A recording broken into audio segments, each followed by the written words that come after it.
কত টাকা হলে একটা মেয়েকে বিয়ে করা যায়, বাবারা লিস্ট দেওয়া দরকার আমাদেরকে।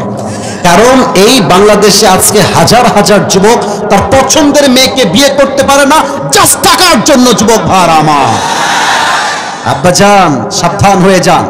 মেয়ের বিয়ে হবে টাকাওয়ালার সঙ্গে নয়, মেয়ের বিয়ে হবে চরিত্রবান যুবকের সঙ্গে। টাঙ্গাইলের ভাইরা আমার, একজন নারী, তিনি আল্লাহু আকবার, যাকে আল্লাহ তাআলা নিজেই সালাম পেশ করেছেন। সুবহানাল্লাহ পড়লেন না আপনারা সবাই? এবং আল্লাহ তাআলা জিবরাইলকে দিয়ে জানিয়েছেন নবীর মাধ্যমে যে খাদিজাকে জানিয়ে দাও তার রব আল্লাহ তাআলা তার উপরে খুশি আছে, সেও যেন তার রবের উপরে খুশি হয়ে যায়। সুবহানাল্লাহ। তার জন্ম হচ্ছে 555 খ্রিস্টাব্দে মরুময় আরব নগরীতে তিনি জন্মগ্রহণ করেছেন। তার বংশের নাম হচ্ছে কুরাইশ বংশ। বলেন সবাই, কি বংশ? নবীজির জন্মের 15 বছর আগে, ইসলাম প্রচারের ঠিক 55 বছর আগে খাদিজাকে এই পৃথিবীতে একজন মহিয়সী নারী করে পাঠিয়েছে একজন। আওয়াজ দিয়ে বলেন তো সবাই, তিনি কে? সেই সময়ে সবচেয়ে একটি দামি বংশের নাম বা সিভিলাইজেশনের নাম ছিল Hijaz. It was the centre of civilization culture. সভ্যতা এবং সংস্কৃতির মূল কেন্দ্রবিন্দু ছিল হচ্ছে এই যে নামটা বললাম, এই নামের লোকেরা, এই বংশের লোকেরা।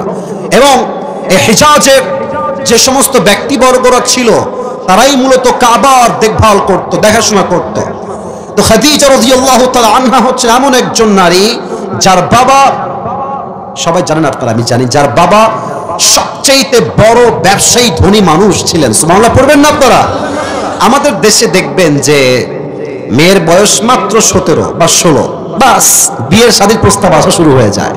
আর আমার কাছে অবাক লাগে যে মুরব্বীরা মেয়েকে বিয়ে দেওয়ার ক্ষেত্রে চরিত্রের চাইতে টাকাকে সবচেয়ে বেশি গুরুত্ব দেয়। যুবক ভাইরা, হুজুররাও ঠিক কয়। হায় হায় হায়। আসলে কি জানেন, আমি এই 4 দিন আগে কোনো একটা মাহফিলে বলেছিলাম, 4-5 দিন আগে, যে কত টাকা হলে একটা মেয়েকে বিয়ে করা যায়, বাবারা লিস্ট দেওয়া দরকার আমাদেরকে। কারণ এই বাংলাদেশে আজকে হাজার হাজার যুবক তার পছন্দের মেয়েকে বিয়ে করতে পারে না, জাস্ট টাকার জন্য। যুবক ভাইরা আমার, আব্বাজান সাবধান হয়ে যান। মেয়ের বিয়ে হবে টাকাওয়ালার সঙ্গে নয়, মেয়ের বিয়ে হবে চরিত্রবান যুবকের সঙ্গে। টাঙ্গাইলের ভাইরা আমার, খাদিজার বয়স যখন একটু বেড়ে গেল, প্রস্তাব আসা শুরু হয়ে গেল খাদিজার বিয়ের জন্য। খাদিজার আব্বাজান সবচেয়ে চরিত্রবান যুবক, তার নাম হচ্ছে আবু হালা জাহরা, সন্ধান পেলেন খাদিজার একজন স্বামী হিসেবে, পাত্র হিসেবে। জাস্টিফাই করলেন চরিত্রবান কিনা, পছন্দ হলো, বিয়ে হয়ে গেল। সুবহানাল্লাহ নাই সবার আপনাদের? প্রথম বিয়ে হলো, প্রথম যেই সংসার, সেখানে একটা বাচ্চা হলো, তার নাম হচ্ছে হিন্দ। টাঙ্গাইলের ভাইরা, নাম কি? হিন্দ। বাচ্চা হওয়ার পরে একটু বড় হলো, একটু ভেরি লিটল বিট। আমার একটা ছোট্ট বোন আছে, নাম হচ্ছে বুশরা। কেউ কি দেখছেন ইউটিউবে, ফেসবুকে? একদম ছোট। ওকে একজন বলছে, ওই তোমার ভাই কি ওয়াজ করে বলো, বলছে কথা বলেন ঠিক কিনা। ছোট্ট একটা বাচ্চা মেয়ে।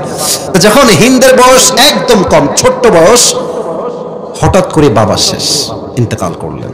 ইস, আমি যখন এই হাদিসটা পড়ছিলাম আমার 5 আগস্টের কথা মনে হয়েছে। এই 5 আগস্টের আগে কত বাচ্চা বাচ্চা সন্তানের মাকে, বাবাকে এই জালিম সরকার রাস্তায় গুলি করে শহীদ করে ফেলেছে। যুবক ভাইরা, কত সন্তান যে ইয়াতীম হয়ে গেছে।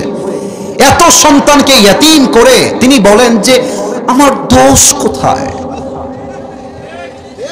কথা না বুঝলে তো ওয়াজ করা যায় না। কথা ঠিক আছে কিনা বলেন আপনারা? আমি বললাম যে আপনি কোনো দোষী না, আপনি একদম নিষ্পাপ। পাশের দেশে আপনার দোষ কত বেশি, এই দেশের জনগণ আপনাকে পেলেই টের পায় দিবে হাড়ে হাড়ে। যুবক ভাড়া, আসলে কি জানেন, ওই বেঈমান যে হয়তো তার মাথায় এই চিন্তা থাকেই না যে আমি একটা বেঈমান। ও ভাবে যে यार मैं तो अभी कभी जन्नत से भाग के दुनिया में आई हूं। আহা, মারা গেল। আর সত্য কথা হচ্ছে 5 আগস্ট থেকে আমরা এটা বুঝতে পেরেছি, আপন মানুষ বা প্রিয় মানুষ যার হারায় একমাত্র সেই বোঝে তার কষ্ট আর যন্ত্রণা কত বেশি। দুনিয়ার কেউ আর এই কষ্ট বুঝতে চায় না। যুবক ভাইরা আমার, আহা, হিন্দের বাবা খাদিজার স্বামী শেষ, প্রথম স্বামী। একটা লম্বা সময় গ্যাপ গেল, কোনো বিয়ে নাই। সেকেন্ড টাইম তার আব্বাজান আবার বিয়ে দিলেন আরেক যুবকের সঙ্গে, তার নাম হচ্ছে আবু তাহের। বিয়ে হয়ে গেল, বাচ্চা হলো, সেই স্বামীও মারা গেল। ইসরে, প্রথম স্বামীও মারা গেছে। ভাই আপনি কথা বুঝে শুনবেন, আমি আপনাকে কোনো ফালতু কথা বলছি, প্রত্যেকটা কথা ফ্রম হাদিস, একটু বুঝবেন। প্রথম স্বামীও মারা গেছে, দ্বিতীয় স্বামী মারা গেছে। আরে ভাই আজকে এই দেশে একটা মেয়ের স্বামী মরা তো অনেক দূরের কথা, একবার ডিভোর্স হয়ে গেলে তো আর বিয়ে হতে চায় না যুবক ভাইরা। প্রথম স্বামী মারা গেছে, দ্বিতীয় স্বামীও মারা গেছে, তৃতীয় আবার সেটাও মারা গেছে। তো খাদিজা রাদিয়াল্লাহু তাআলা আনহা শি ওয়াজ ডিপ্রেসড, হতাশ, কষ্টে। তিনটা স্বামী, তিনটাই মারা গেল। হাদিসে আসছে তাকাররারা খাদিজা আন্নাহা লাম তাতাযাওয়াজ মাররাতান উখরা। এবার খাদিজা নিয়ত করলেন, জীবন যদিও পার হয়ে যায় আমি জীবনে আর কখনো দ্বিতীয় বিয়ে করতে যাব না, যতক্ষণ পর্যন্ত আমার রব আমার আল্লাহ তাআলা আমাকে একজন আদর্শবান যুবকের সন্ধান না দিবেন, যতক্ষণ পর্যন্ত আল্লাহ নিজে আমাকে একজন স্বামীর সন্ধান না দিবেন, আমি জীবনে আর কখনো বিয়ের পিড়িতে বসতে চাই না, এটাই শেষ বিয়ে আমার। এই চিন্তা করে তিনি বসে আছেন, হঠাৎ করে একজন বান্দি দৌড় দিয়ে আসছে, দাসী এসে বলছে, খাদিজা আপনি বসেন, আপনাকে একটা খবর দিব, আপনি ভেঙে পড়বেন না, আপনি বসেন। বসিয়েছে, বলছে কি হয়েছে তোমার, তুমি তো অস্থির কেন হে দাসী? বলছে আপনি বসেন, আপনি একটা খবর দিব, আপনি হতাশ হয়ে যাবেন না। বলছে কি খবর বলো। বসে গেছে, বলছে খাদিজা আপনার স্বামী তো মারা গেছে, আমি জানি আপনি অনেক কষ্টে আছেন, আপনার মাও নাই, বাবাও নাই, কেউ নাই, স্বামীও নাই, আপনার বাবা তো ব্যবসায় থাকে বাহিরে, বাবা তো ছিল ফিজিক্যালি জীবিত, আজ আপনার বাবা ইন্তেকাল করেছে। আয় হায় হায় হায়, একটা মেয়ের জীবনে মাও নাই, স্বামী নাই, বাবা ছিল শেষ সম্বল, বাবাও হারায় গেছে। আর আমি আসি বিশ্বাস করি একজন মেয়ের জীবনে প্রথম ভালোবাসার নাম তার বয়ফ্রেন্ড নয়, প্রথম ভালোবাসার নাম স্বামী নয়, একজন মেয়ের জীবনের প্রথম পুরুষের ভালোবাসার নামই হচ্ছে বাবার ভালোবাসা। খাদিজার আব্বাজান মারা গেছে, এবার খাদিজা এত বড় আঘাত পেলেন, এই কষ্ট আমি আপনাকে বলে বোঝাতে পারবো না যে কত বড় একটা কষ্টের আঘাত তিনি পেয়েছেন। এদিকে বাবা হচ্ছে কোটি কোটি টাকার সম্পদের ব্যবসা। আপনারা একটা ব্যবসা আছে, এটা হচ্ছে ইম্পোর্টের ব্যবসা, নাম শুনছেন আপনারা? ওই যে ব্যবসা কেমন জানেন, বিদেশ থেকে প্রোডাক্ট নিয়ে এসে দেশে সেল করা, অথবা দেশের প্রোডাক্ট বিদেশে পাঠিয়ে বিদেশে সেল করা। আমার কথা কি বোঝা যায়? তো খাদিজার বাবার হচ্ছে এই বিজনেস ছিল, দেশ থেকে মাল বাহিরে বিক্রি করতেন, আবার বাহিরের মাল দেশে নিয়ে এসে দেশে বিক্রি করতেন। বড় একটা ব্যবসা, সিরিয়া, ইয়ামান, মিশর সব জায়গায় ব্যবসা ছিল।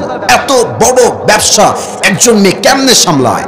এখানে একটা মেসেজ আছে সবার জন্য এই হাদিস থেকে। যুবক ভাইরা আমার দিকে তাকাও, মুরব্বীরা একটু আমার চোখে চোখ রাখবেন। ইসলাম, এই ছেলে কথা কে বলে? এখানে কারা বসে আছে এগুলো? একদম চুপ, কলিজারা বাবুরা একদম একদম কথা বলো না, তোমরা আমার ভালোবাসার মানুষ, একদম চুপ থাকো। আমাদের জন্য মেসেজ এখানে একটা, আপনি চাইলে আপনার মেয়েকে পড়াশোনা করাবেন, কোনো সমস্যা নাই। আপনার মেয়ে এসএসসি দিবে, এইচএসসি দিবে, আপনার মেয়ে অনার্স দিবে, আপনার মেয়ে মাস্টার্স কমপ্লিট করবে, তবে হ্যাঁ একটা শর্ত ইসলাম দিয়েছে, শিক্ষার জন্য যেন আপনার মেয়ের পর্দার চুল পরিমাণ কোনো ক্ষতি না হয়ে যায়। আপনি মাস্টার্স কমপ্লিট করে আসবেন প্রিয় বোন, আর কলেজের ফ্রি মিক্সিং এ আপনি আপনার সতীত্ব বিক্রি করে ফেলবেন, ওই শিক্ষার দরকার আমাদের নাই যুবক ভাই আমার। Islam allowed women to study, but there is one condition, that is they have to maintain the hijab. শুধুমাত্র পড়াশোনা করলেই হবে না, চরিত্র এবং পর্দা দুটোকেই রক্ষা করে চলতে হবে, ঠিক কিনা বলেন? খাদিজা এত কোটি টাকার ব্যবসা, it's a big challenge man, it's a very big challenge। বাবার এত কোটি টাকার সব ব্যবসা, খাদিজা একজন মহিলা হয়ে সমস্ত ব্যবসাকে সুষ্ঠুভাবে পরিচালনা করেছেন। সুবহানাল্লাহ পড়েন সবাই। একটা পর্যায়ে গিয়ে ব্যবসায় একটু লস শুরু হয়ে গেল, বিশ্বাসঘাতক বেড়ে গেল, উনি দেখতে পাচ্ছেন ব্যবসায় আমার লস হয়ে যাচ্ছে। এবার তিনি ভাবছেন যে আমি কোনো বিশ্বাসঘাতককে চান্স দিব না, যে যুবক সত্য বলে, যার কথা সত্য, যার কথা কাজে মিল আছে, এমন কাউকে দিয়ে বিজনেস করাবো। কথা কি বোঝা যায়? তোমরা কথা বলে এদিকে তাই, কথা কি বোঝা যায়? আচ্ছা, উনি সন্ধান শুরু করলেন যে কে আছে। একজন দাস এলো, এসে বলল, খাদিজা এই তল্লাটে একজন যুবক আছে যার উপাধি হচ্ছে আল আমিন। সুবহানাল্লাহ নাই আপনাদের? না, এটা সুবহানাল্লাহ আমি মানব না, জোরে বলতে হবে, আরেকবার বলতে হবে। আমার নবীর মতো বিশ্বস্ত এই জমিনে দ্বিতীয় আর কেউ কি হতে পারে? সে কোন বন্ধু বলো বড় বিশ্বস্ত, কার কাছে মন খুলে দেয়া যায়, কার কাছে প্রাণ খুলে বলা যায়, হওয়া যায় বেশি আশ্বস্ত তার নাম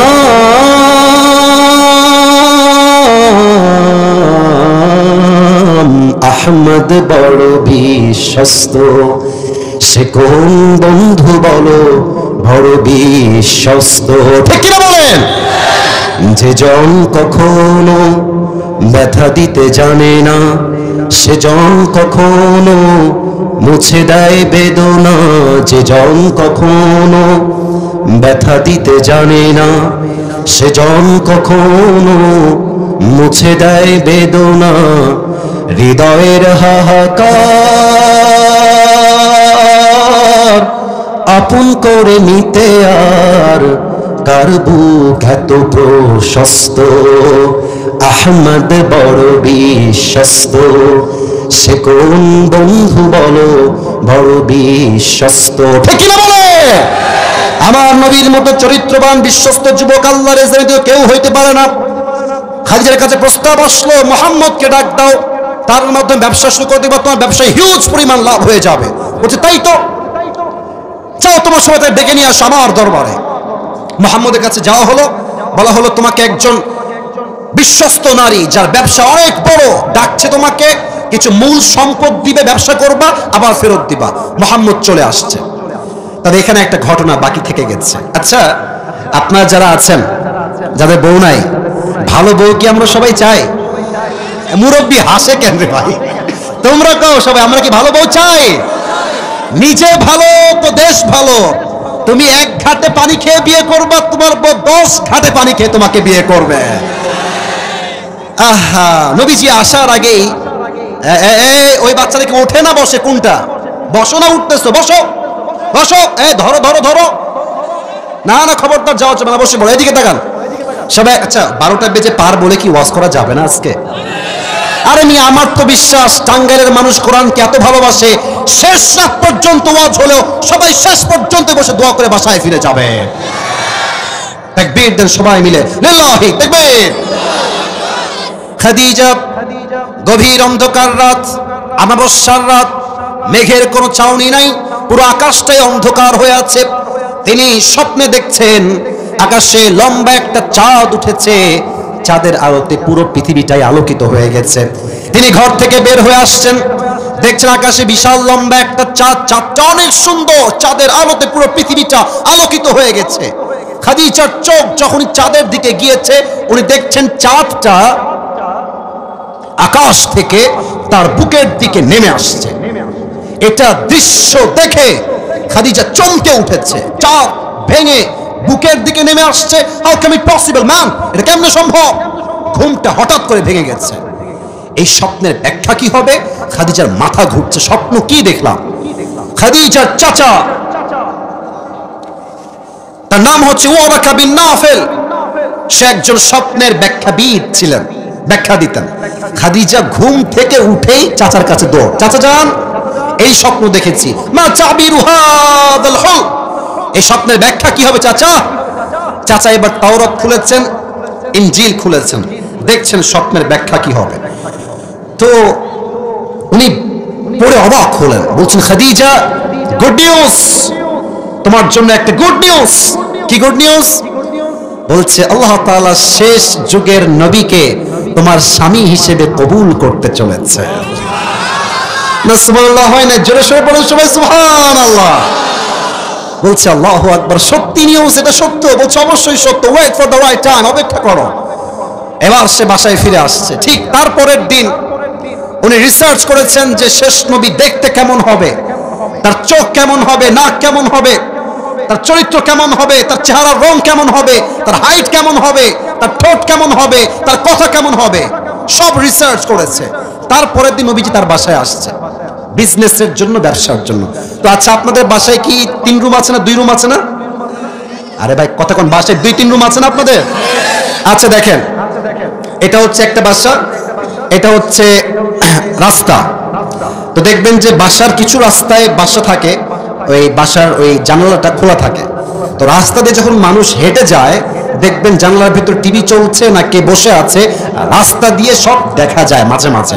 আবার আমাদের গ্রামগঞ্জের যে বাসাগুলো আছে ওই বাসাতে দেখবেন এক ঘর থেকে আরেক ঘরে জানলা দেওয়া আছে, জানলাতে দেখা যায় যে ওই ঘরে কি করছে সবাই, এটা অনেক সময় হয়। তো সেখানে দুইটা ঘর ছিল, এক ঘরে নবীজি বসে আছেন, আরেক ঘরে খাদিজা বসে আছেন। তো খাদিজা খবর পেয়েছে যে মুহাম্মদ নামে সেই যুবক যে আলামিন আমার বাসায় আসছে। দেখছে যুবকটা দেখতে কেমন, দেখি তো এক নজর দেখবো।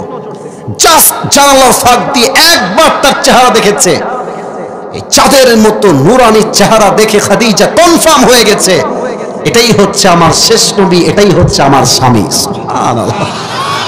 কিন্তু প্রিয় ভাইয়েরা আমার, যুবকদের মেয়ে পছন্দ হইলে সহজে প্রস্তাব দিতে পারে, কিন্তু মেয়েদের পছন্দ হইলে মেয়েরা সহজে প্রস্তাব দিতে পারে না। কারণ আমাদের লজ্জা শরম একটু কম, মেয়েদের লজ্জা একটু বেশি। তো খাদিজা প্রস্তাব দিবে কেমনে, মহাবিপদে পড়ছে। তো খাদিজার একজন দাস ছিলেন, দাসী, তার নাম হচ্ছে নাফিসা। বলেন সবাই, নাম কি? নাফিসা। বলছে এদিকে আসেন আপনি। নাফিসা এসেছে, টাকা দিচ্ছে, খাবার দিচ্ছে, অনেক কিছু দিয়েছে নাফিসাকে। বলছে এত খাওয়াচ্ছেন কেন আপনি আমাকে, কি হয়েছে আপনার, কিছু বলবেন, কোন আবদার আছে আপনার? তো বলছে না না এমনি খান, সমস্যা নাই। ভাই, মানুষ যখন কিছু পেতে চায় তখন সে দেওয়ার জন্য ব্যাকুল হয়ে যায়, ঠিক কিনা বলেন? আমরা বলি না কোথায় কোথায় কিছু পেতে হলে, স্যার কয় আপনারা কর না, কিছু পেতে হলে দিতে হয়। তো অনেক খাওয়াইছে, খাওয়ানোর পর যখন পেট ভরে গেছে, তো নাফিসা বলছেন না একটা মতলব তো আপনার অবশ্যই আছে, নয় আপনি হঠাৎ করে এত খাবার কেন খাওয়াচ্ছেন? তো বলছে যে হ্যাঁ একটা মতলব আছে, আসলে রাগ করবেন না চাচি, ওই যে যুবকটা বসে আছেন ওই ঘরে, আলামিন তার উপাধি, বলছো আমার খুব ভালো লাগছে তাকে বিয়ের পাত্র হিসেবে, তো আপনি একটু আমার পক্ষ থেকে প্রস্তাবটা নিয়ে যাবেন। বলছে ও আচ্ছা আচ্ছা, আমি তো আগেই বলেছিলাম দাল মে কুছ কালা তো জরুর হ্যায়, ঠিক কিনা বলেন? তো এবার বলছে ঠিক আছে যান, আমি আপনার পক্ষ থেকে প্রস্তাব নিয়ে যাব। তারপরের দিন নবীজি তার বাসায় চলে গেছে। নাফিসা সুযোগ বুঝে বাসায় গিয়েছে, তো নক করেছে, ইয়া মুহাম্মদ গেটটা খোলো। গেট খুলেছে, দেখছে চাচি নাফিসা বাহিরে দাঁড়িয়ে আছে। আসেন আসেন, ওয়েলকাম, বাসায় আসেন। বাসায় এসেছে, নাস্তা দিয়েছে, খাবার দিয়েছে। তো মুরব্বীদের চালাকি একটু বেশি হয়, বিয়ের সময় মুরব্বী ছাড়া বিয়ে করতে যাইও না, বাস খাইতে পারো না। এটা হাসি না, এটা সত্য কথা। তোমার জীবনে বয়স মাত্র 20, মুরব্বীর বয়স 70, তুমি যেইটা এক মাসেও ধরতে পারবা না, মুরব্বী এক চান্সে এক চোখেই ধরে ফেলবে, ঠিক কিনা বলে? তো চাচি তো খুব চালাক, আমাদের মতো নর্মাল বোকাশোকা নয়, খেয়েছে, গল্প, আগে সম্পর্ক পাতিয়েছে। তো শেষে কে বলছে মুহাম্মদ মাশাআল্লাহ you are looking very handsome, তুমি তো দেখতে অনেক সুন্দর, মাশাআল্লাহ তোমার দাড়ি সুন্দর, তোমার যুবক চেহারা, ইনকামও একটু একটু করছো, তো তুমি বিয়ে করো না কেন গো, তোমার বয়স তো 25 হয়ে গেছে। তো নবীজি যা বলেছে এটা আমাদের হাজার হাজার যুবকদের কথা। বলছে আমি তো বিয়ে করতে চাই, বাট আমার কাছে টাকা পয়সা কিছুই নাই, আর টাকা যেহেতু নাই, মেয়ের বাপ টাকা আছে তো মেয়েকে বিয়েই দিবে না, ঠিক কিনা বলে? এবার নাফিসা বলছে খবরদার, টেনশন নাই, no no no no tension, শোনেন আমার কাছে এমন এক পাত্রীর সন্ধান। এই মুরব্বী আব্বা যান আমার দিকে তাকান, যুবকের আমার দিকে তাকাও, মুরব্বীর চালাকি দেখেন। বলছে তাই, টাকার সমস্যা? আরে কোনো সমস্যা না, শোনো আমার কাছে এমন একজন পাত্রী আছে যাকে বিয়ে করলে তোমার দেনমোহর দেওয়া লাগবে না, যাকে বিয়ে করলে তোমার কাপড় চোপড় দেওয়া লাগবে না, যাকে বিয়ে করলে তোমার ঘর দেওয়া লাগবে না, যাকে বিয়ে করলে তোমার কিছুই দেওয়া লাগবে না, বরং তোমার কি দরকার, তোমার সবকিছু সেই মেয়েই তোমাকে দিবে। नबीजी বলছে আরে कमाल की बात है यार, ऐसी लड़की कहाँ मिल सकता है मुझे, এরকম মেয়ে কি দুনিয়ায় কেউ আছে নাকি? এবার নবীজি ডাকতে বলছেন নাফিসা মাসমুহা, সেই মেয়ের নাম কি বলেন আমাকে? নাফিসা বলছে সেই মেয়েটার নাম হচ্ছে ইসমুহা খাদিজা। আর নবীজি আগা গোড়াই খাদিজাকে দিল থেকে পছন্দ করেন। সুবহানাল্লাহ। বলছে আমরা বলি না মিয়াঁ বিবি রাজি তো क्या करेगा, আয় হায় হায়। বলছে তবে হ্যাঁ, বিয়ের প্রস্তাব আসলেই বলে দিবা না যে হ্যাঁ আমি রাজি, আমাকে এখনই বিয়ে দেন, না না, প্রস্তাব আসলে ব্যক্তিত্ব ধরে রাখতে হবে। নবীজি ব্যক্তিত্ব ধরে বলছেন ঠিক আছে প্রস্তাব পেয়েছি, আমি খুশি হয়েছি, বাট আমি তো মানুষ একা না, আমার চাচা আছে। চাচার নাম কি গো? আরে ভাই কথা কোন কি না আবু? তো ঠিক আছে আপনি যান, আমি আমার চাচাকে নিয়ে আপনার বাসায় আসছি। তারপরের দিন আবু তালেবকে নিয়ে বাসায় আসছে, বিয়ের কথা হয়ে গেল, সবকিছু ডান। বিয়ে এখনই হয়ে যাবে। এখন বলেন তো আমার টাঙ্গাইলের ভাইয়েরা বিয়ের ক্ষেত্রে মোহরের দরকার, সবাই বলেন তো আছে না নাই? আছে। আর আজকে বিয়ে যদি কালকে দেখেন হবে টাঙ্গাইলে, দেখবেন যে মেয়ের বাপ বলবে আমার মেয়েকে বিয়ে করতে হলে কমপক্ষে কাবিননামায় 20 লাখ টাকা লিখতে হবে। এই কাবিননামাকে কঠিন করবার জন্য এই দেশে জেনার সংখ্যা বেড়ে গিয়েছে, বিয়ের সংখ্যা কমে গিয়েছে। আমার টাঙ্গাইলের ভাড়া মেয়ের বাপ ভাবে 20 লাখ টাকা লিখবি, তুই আমার মেয়েকে ছাড়বি? তোকে আমি দেখে দিব তোর কাবিননামা দিয়ে। আমার মনে হয় কাবিননামা সহজ করলে, দেনমোহর সহজ করলে হালাল বাড়বে, হারাম কমে যাবে যুবক ভাড়া, ঠিক কিনা বলো? আচ্ছা এখন বাজে 12টা 15, আর 10টা মিনিট কি আমাকে সময় দেওয়া যায় না? আমি চেয়েছিলাম 10টা 30-এ উঠবো, আমি বললামও কথা। তো পরে ওরা বলছে হুজুর আমাদের দ্বিতীয় বক্তা কথা বলে প্রায় 2.5 ঘন্টা, 11:30 পর্যন্ত। পরে আমার সরকারকে আমি বকা দিলাম যে খবরদার এই কাজ করেন না, কমপক্ষে আমাকে উঠতে হবে 10টা 30-এর মধ্যে বা 11টার মধ্যে। পরে তারা কনভিন্স হয়ে আমি 11টার পরে এখানে আসছি। তো 11টার সময় আসছি, বাজে হচ্ছে 12টা 15। মাত্র 10টা মিনিটকে আমাকে দেওয়া যাবে আজকে ইনশাআল্লাহ? আচ্ছা সবাই যারা আছেন, এখন যারা আছেন, 2-1 যুবক উঠে গেছে, মুরব্বীরা গেছে আমি জানি, কারণ শীতের রাত, সবাই শেষ পর্যন্ত চাইলেও থাকতে পারে না, আর সবার বাসার পরিস্থিতি একরকম নয়। এখন যারা বসে আছে মাঠ ফিরা, এটাই হচ্ছে আসল শ্রোতা, যে আমি আসিফের চেহারার জন্য নয়, একমাত্র আল্লাহর জন্য তারা মাহফিলে অংশগ্রহণ করেছে, ঠিক কিনা বলে? একটা কাশি দেন সবাই মিলে। ওই কোনার থেকে তোমরা খুব বদমাইশ কয়েকটা আছো এখানে আমি জানি, একজন সিঙ্গেল যুবক যে আছো ওখানে দাঁড়িয়ে লিল্লাহি তাকবীর বলবা জোরে। কে আছো? দাঁড়াও দেখি। হ্যাঁ দাঁড়াও, লিল্লাহি তাকবীর বলবা শুধু।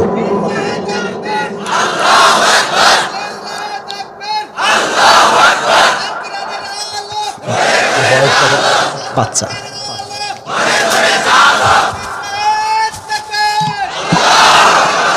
তোর বিয়ে কনফার্ম, বা বস তুই, বয়স কম একদম, হ্যাঁ এরকম ছোট বয়স, গায়ে জোর আছে ম্যাডাম।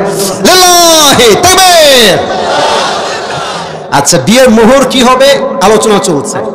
আবু তালেব ডাক দিয়ে বলছে খাদিজা আমার কাছে দেওয়ার মতো কিছুই না, আমি অনেক গরিব ঘরের সন্তান, আমার ভাতিজা মুহাম্মদ গরিব ঘরের সন্তান, আমি তোমার মোহর হিসেবে জাস্ট 20টা উট দিব, 20টা উট তুমি কি অ্যাকসেপ্ট করবা? খাদিজা বলছেন আপনারা যা দিবেন তাতেই আমি খাদিজা খুশি, আমার কোনো প্রবলেম নাই। তো ঠিক আছে, কাবিননামায় লেখা হলো খাদিজার সঙ্গে মুহাম্মদ সাল্লাল্লাহু আলাইহি ওয়াসাল্লামের বিয়ে, মোহর হচ্ছে মাত্র 20টা উট। কয়টা উট টাঙ্গাইলের ভাইরা?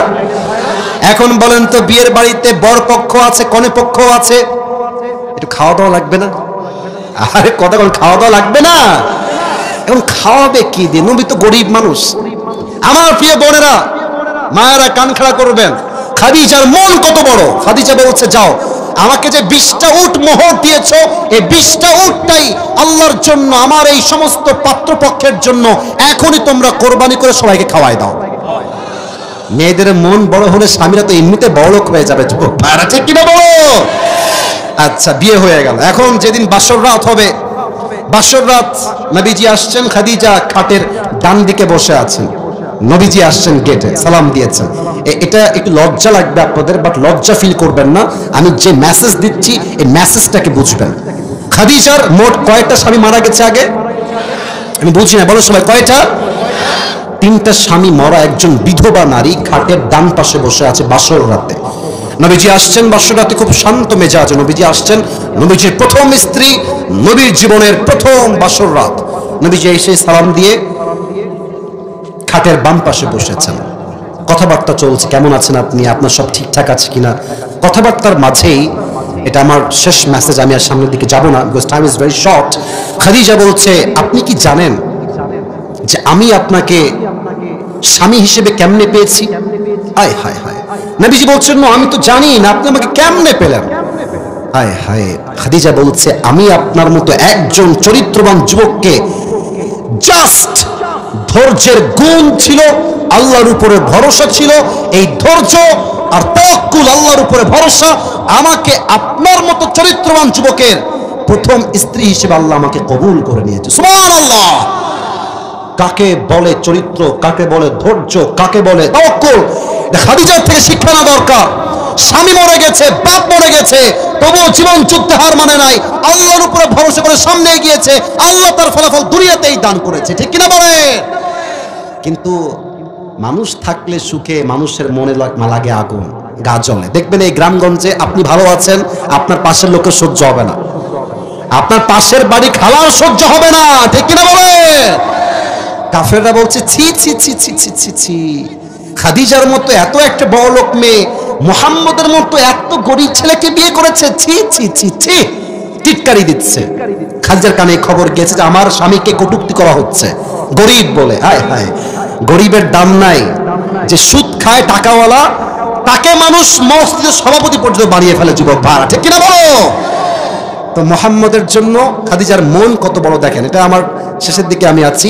একটা বড় মজলিস করলেন, এই যে প্যান্ডেল দেখেন না, বিশাল বড় প্যান্ডেল, বিশাল বড় প্যান্ডেল করলেন, কাফের বড় লোক সবাইকে এক জায়গায় আনলেন, সবাইকে খাওয়ালেন। খাওয়া শেষ, এবার খাদিজা দাঁড়িয়ে গিয়েছে সবার উদ্দেশ্যে ভাষণ দেওয়ার জন্য। ডাক দিয়ে বলছে, হে মক্কার মানুষেরা, হে আমার এলাকার মানুষেরা, আমাকে বলেন তো আপনাদের মতামত কি, আমার স্বামীর মতো চরিত্রবান কেউ কি এই তল্লাটে আছে?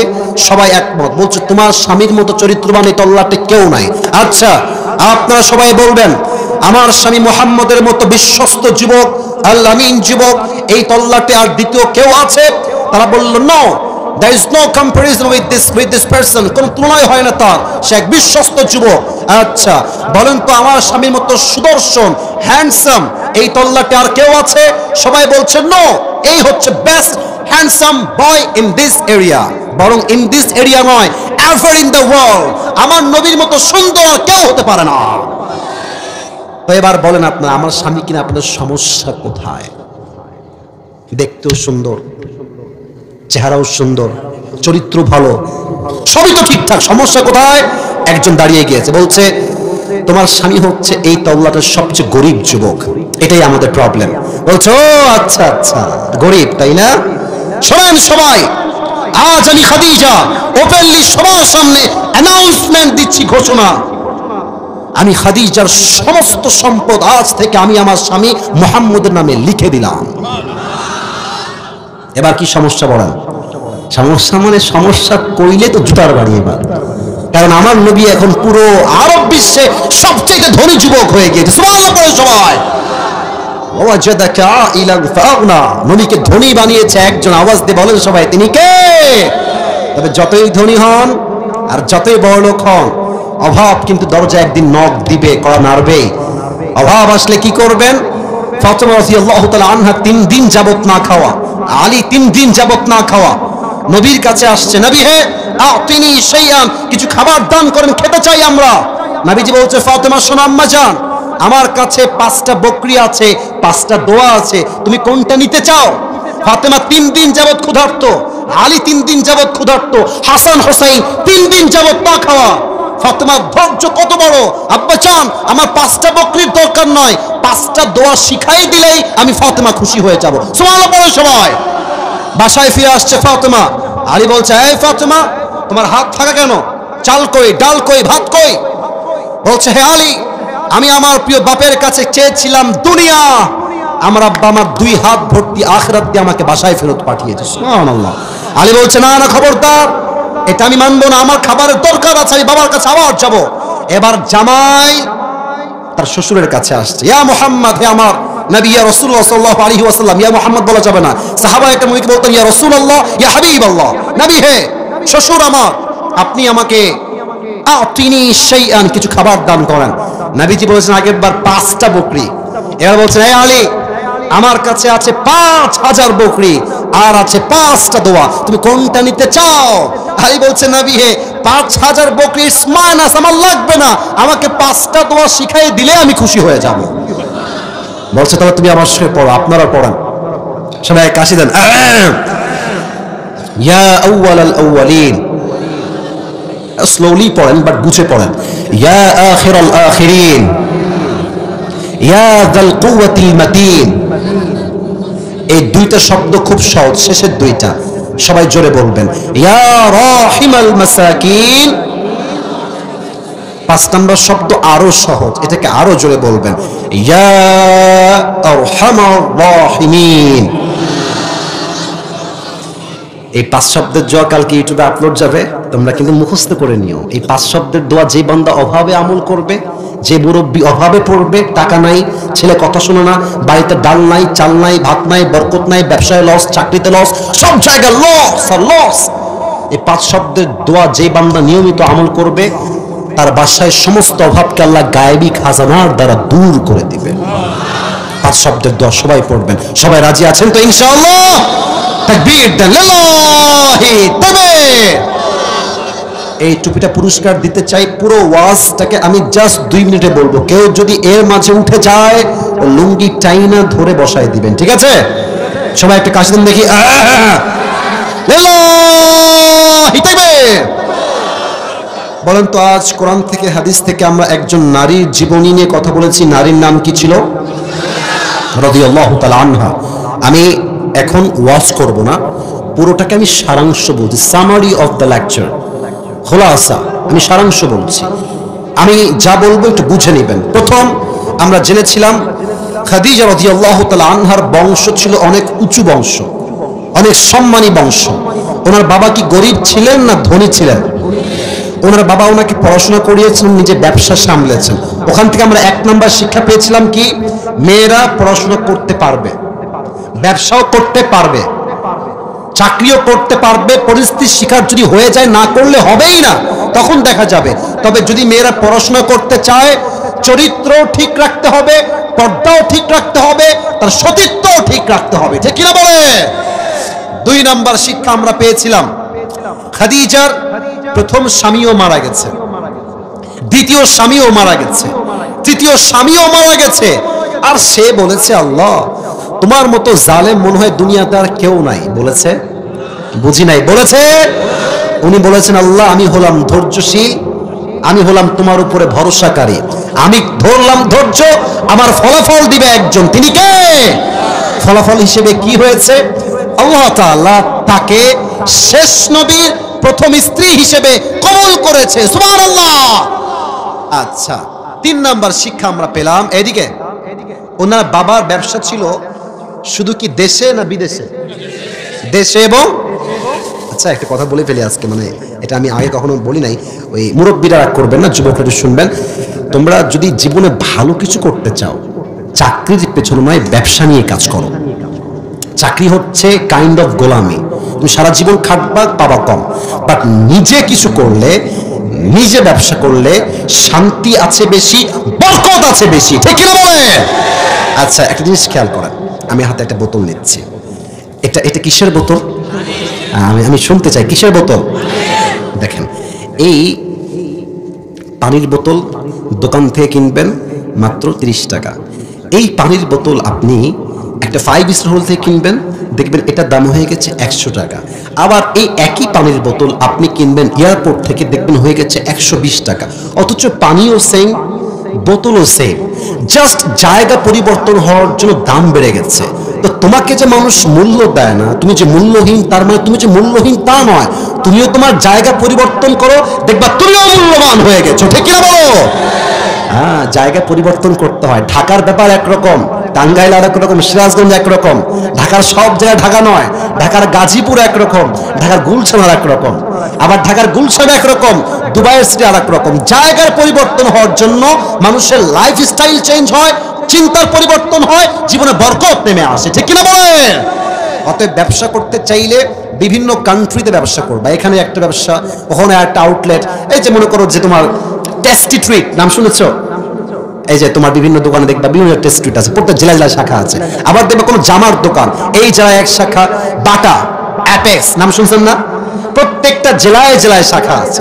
তো খাদিজার ব্যবসা এরকম ছিল, এখানে একটা, ওখানে একটা, এই দেশে ওই দেশে, আরেক দেশে ওই দেশে, সব জায়গায় তিনি ব্যবসা করতেন। অতএব যদি জীবনে ভালো কিছু করতে হয়, চাকরি দিয়ে নয়, ব্যবসা দিয়ে করতে হবে, ঠিক কিনা বলেন?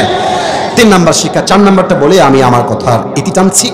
4 নাম্বারটা বড় দামি জিনিস, এটা আমার মুরব্বীরা একটু ভালো করে বুঝবেন। দেখেন মুরব্বী আব্বাজান, আমার দাদির কিন্তু দাদা নাই, আমার দাদির দাদা নাই, মারা গেছে অনেক আগে। তো আমি খুব খেয়াল করেছি, আমার দাদিকে সবচেয়ে বেশি দেখে আমার আব্বা। আমার আব্বা একজন আলেম, একজন হাফেজ। আমি বলি কি, আব্বা আপনি আপনার সন্তানকে ভালো হাফেজ আলেম বানান। আপনি যান, ওল্ড কেয়ারে যান, বৃদ্ধাশ্রমে যান, দেখবেন যত বাপরা পড়ে আছে, একটা আলেমের বাপকে আপনি বৃদ্ধাশ্রমে হারিকেন দিয়ে খুঁজে পাবেন না। সব ডাক্তারের বাপ, সবগুলো ইঞ্জিনিয়ারের বাপ, সব বড় বড় পদে চাকরি করে, বিসিএস ক্যাডার, জজ কোর্টে জব করে, উকিল, ব্যারিস্টার, জজ, তাদের বাপ মা বৃদ্ধাশ্রমে পড়ে আছে। বাট ওয়াল্লাহি, আল্লাহর নামে শপথ করে বলছি, একজন আলেম, একজন হাফেজ, তার বাপ মা কখনো বৃদ্ধাশ্রমে থাকতে পারে না। ঠিক কিনা বলে? আমি যে মেসেজটা দিতে চাই সেটা হচ্ছে, জীবন থেকে মানুষ একদিন চলে যাবে, এটাই হচ্ছে চিরবাস্তব কথা। আপনার বউও মরতে পারে, আপনার স্বামীও মরতে পারে, বাবাও মরতে পারে, মাও মরতে পারে। তবে আপনি যদি সেটাকে নিজের জীবনের দুঃখ হিসেবে না নিয়ে এইটা ভাবতে পারেন যে মানুষটা আমার জীবন থেকে হারায় গেছে, চলে গেছে, আমি বিশ্বাস করি জান্নাতে একদিন না একদিন তার সঙ্গে আল্লাহ আমাকে সাক্ষাৎ করাই দিবে ইনশাআল্লাহ।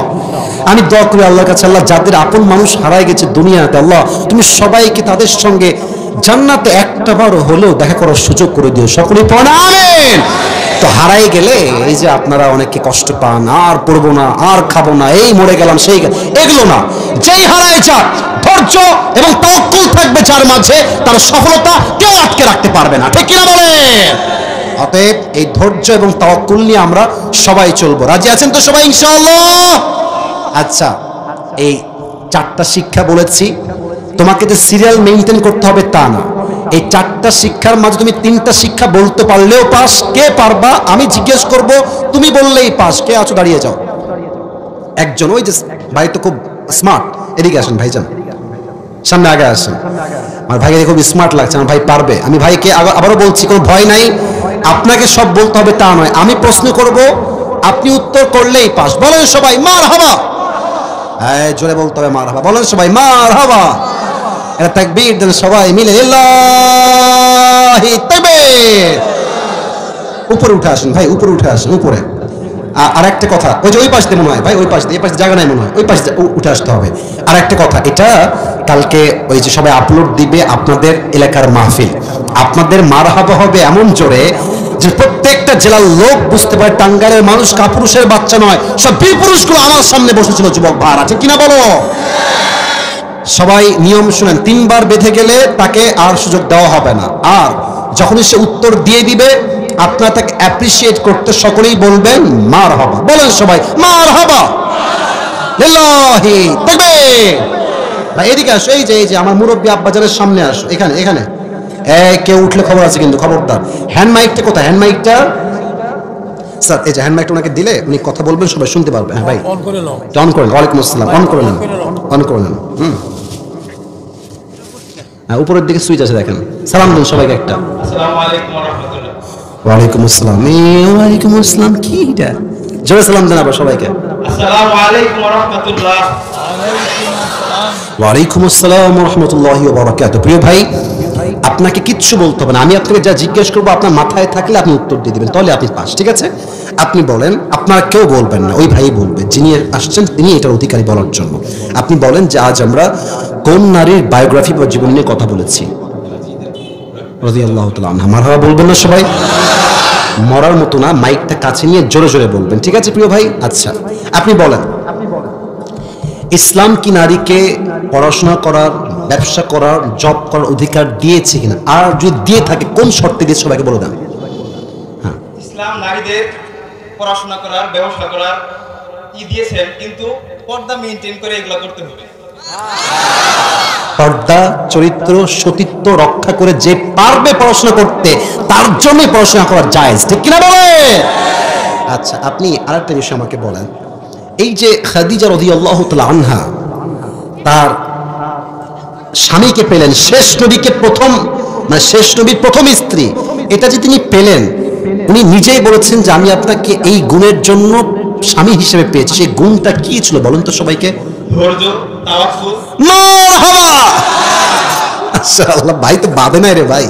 আচ্ছা, আরেকটা বিষয় আপনি বুঝে বলবেন, জীবনে উন্নয়ন করতে চাইলে খাদিজার জীবন থেকে আমরা কি শিক্ষা করেছি? আমরা আসলে কি করলে জীবনে উন্নয়ন আসবে?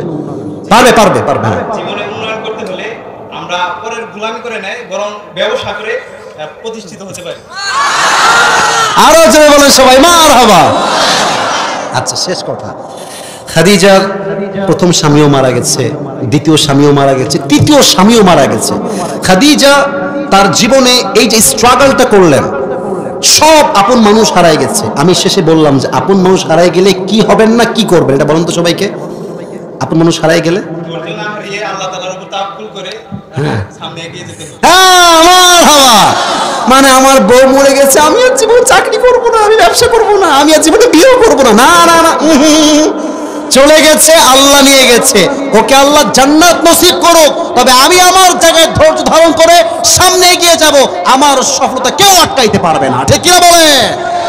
খাদিজার জীবন থেকে শিক্ষা এটাই, বাবাও নাই, মাও নাই, 3টা স্বামী বিদায় নিয়েছে, ব্যবসা কি নষ্ট হয়ে গেছে? চালিয়ে গিয়েছে, চালিয়ে গিয়েছে, এটাই শিক্ষা।